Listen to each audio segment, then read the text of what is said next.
is Core, and we're back with our next installment of Armored Core August. We're covering the 7th entry in the series, Armored Core Silent Line, Armored Core 3's only expansion. Before we dive in, I'd like to ask y'all once again to support HaloOwl for his lovely thumbnails, and thank all of y'all for watching so far. I'd also like to ask y'all to support the content down below however you like. Now let's get immersed in the story, shall we?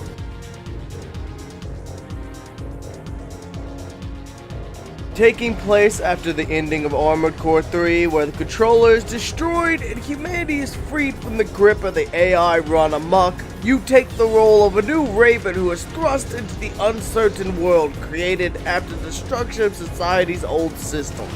With the controller gone, the gates to the surface world were open, and humanity now explores and recolonizes the Earth's surface after the scars of the Great Destruction have for the most part healed, with humanity existing underground for centuries. But with this new opportunity for humanity also comes opportunities for the worst of humanity's traits to rear their ugly head, especially with the corporations now no longer bound by the controller and their rivalries being fiercer than ever as they fight to claim every inch of land they can within both layered and the new surface societies. All while this is going on, new disturbances amongst the region known as the Silent Line begin to emerge. Humanity is once again under attack, but by who or what? Could a new AI threat be rearing its ugly head, ready to put humanity back in its place? Well, you'll find out if you play through Armored Core Silent Line. Released in 2003, Silent Line's the only expansion Armored Core 3 has, as each of the next games on PS2 are either standalone entries or spin-offs. By this point, some critics are getting upset by the lack of drastic change for the series, but let's be real, most professional critics can't tell their asshole from a hole in the ground. They don't know what fans want, and they're typically out of touch. I'm personally a fan of the series' gradual improvement style, rather than just completely changing the game from the ground up. Too many series do that, abandoning their roots and what made them a success, attempting to chase money and trends. Resident Evil! Call of Duty! Sorry, something in my throat there. Silent Lines also made another pile of quality of life improvements, which we shall now cover in the gameplay, shall we?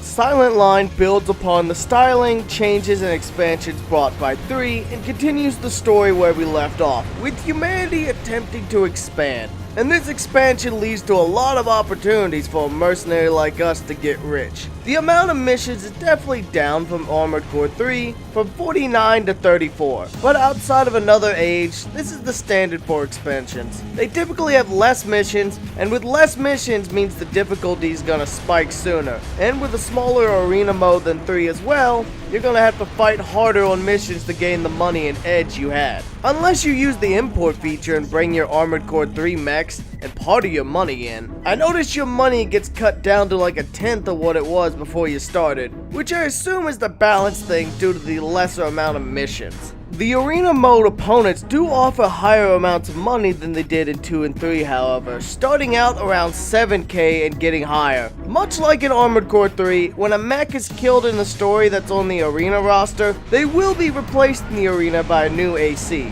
Now, one thing that's really nice about this game is that it adds a few fun quality of life improvements, including for the first time as a standard feature and not just a hidden Easter egg requiring a button combo. We got a proper first-person cockpit view. That's right, you can now control your mech like it's in first person. And hell, I bet if you could find a way to pair with a VR headset, this mode would be cool as hell. It really makes the mech feel awesome as you get a real feel for how it moves and reacts. There's also a few features that have returned for the PS1 era, and I am really pleased by this. First, in terms of mech customization, camo patterns have made their return, which is awesome, as that was one of my favorite things in the PS1 era. And unlike the PS1 era, you can completely customize all the colors of the camo. And another feature making its comeback from Master Arena is the Arena AI mode. That's right, you could once again make AI mechs using parts in your garage, and you could fight against them and also train them in the arena. You also train these AIs by fighting them against opponents you've already defeated in the arena, and let them use that data to fight against you. They definitely take a good amount of combat to learn how to be competent though,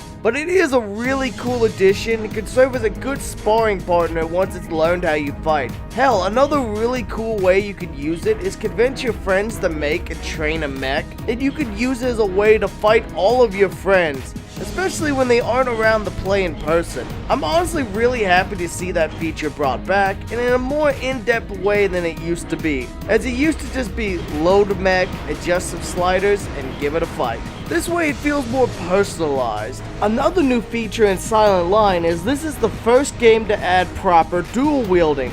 Sure, 2 and 3 added a left-handed flamethrower and a few howitzers, but this game adds a left-handed version of most of the weapons in the game, allowing you to forgo a sword or a shield in favor of, say, a grenade rifle or a second laser gun. Or maybe you want to add a machine gun to force your opponents to keep moving while your high-powered grenade rifle lays heavy damage in their face. The possibility of mech combinations just exploded exponentially, and that's why the part count jumped up so drastically, from the 231 parts in Armored Core 3 to 429 in Armored Core Silent Line. Between that and the so-called clone weapons, aka retooled versions of existing weapons that change stats, such as increased ammo count, a lower or higher weight, more damage but heavier, basically palette swaps of existing weapons with new stats to give some new options as well. Now that particular addition I could take a leave, but the dual wielding aspect is super dope. The mission structure of this game plays out like in 3, you pick and choose between different corporations and their various rewards. Speaking of rewards, because of the massively increased part count, most missions have the opportunity to earn 1 to 3 additional bonus weapons for each mission, from weapons found in the environment or via completing missions under a certain requirement, such as you finish the mission with 90% or more health, or you fly all the way up to the top of the map and sit on a duct. That one is real and it's fucking funny. Especially if it's just for a bonus mission that's a 2v2 Armored Core battle. So flying up and leaving him to deal with the 2 mechs all by himself is an amusing prospect. But with all this new loot and the smaller amount of missions comes a drastic difficulty hike. Missions start to hit a difficulty spike much earlier than in AC3. With the first game over mission around 10 missions in, where the game introduces the new replacement for the controller forces, the Big Whites. I'm not making that name up, but these are the forces under the control of Ibis, and these sons of bitches cheat.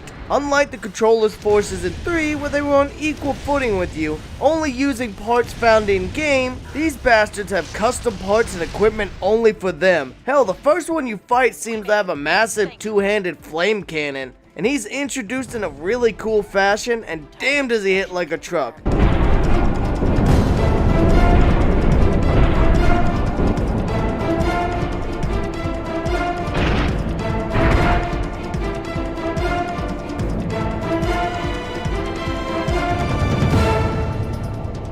Especially in an arena that's on fire, making it so you're constantly battling the heat gauge as well. I'd recommend the emergency radiator extension for this level. While the mission count may be smaller, the gameplay variety is definitely still good, especially with these new boss mechs. Hell, there's one mission that is just pure insanity. You're fleeing from massive orbital lasers while fighting missile-firing walkers, howitzer-toting flyers, and just to give you a finger, another Big White shows up near the end, and the other enemies don't stop spawning until he's dead, so good luck. Cannon bursts imminent.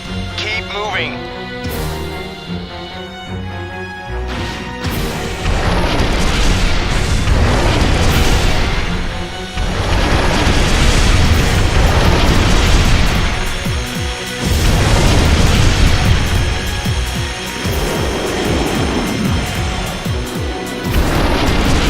No one ever said Armored Core was easy. And another thing to note about the parts in game is that many of the parts are locked until you receive a certain rank of Raven, at which point you'll receive the permissions needed to buy a much more expanded arsenal. And as you go, you'll be rewarded with new parts. I think that just about covers the gameplay, so let's move on with how it looks and runs, shall we?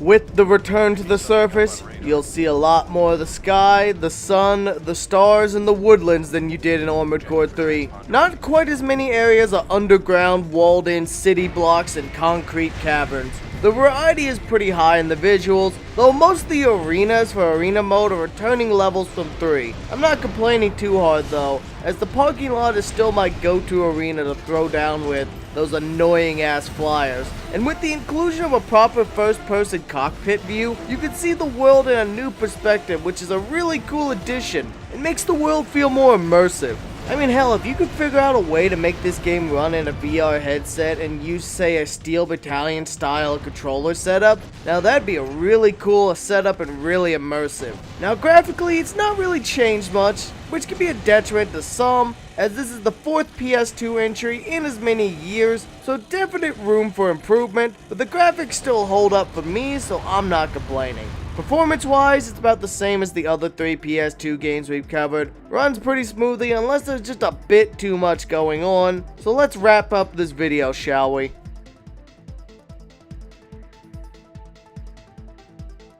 While Silent Line is a solid entry and expansion, it's also one of the more expensive games right now, thanks to fucktarded scalpers driving this game up from $48 before the announcement up to around $100. If you can find it for a decent deal, I definitely recommend it, especially if you have Armored Core 3 to pair with it. There's a good amount of content here, especially between the two games, and the gradual improvements are really paying off, making the package better and better with each iteration. Silent Line though definitely ramps up the difficulty, so you're gonna have to really grind to get better if you really want to get through. And I recommend you frequently save. I'm talking after every successful mission if you're happy with the outcome. Overall though, this has been an enjoyable experience, and before we go, I'd like to once again thank HaloOwl for the lovely thumbnails. I'd also like to thank all the members and donors seen on the screen, as your support helps make things like this possible. And finally, I'd like to thank all of y'all for supporting the content however you like to. This has been Core, and our next entry of Armored Core August, we shall be covering Armored Core Nexus, the largest game in the series up to this point.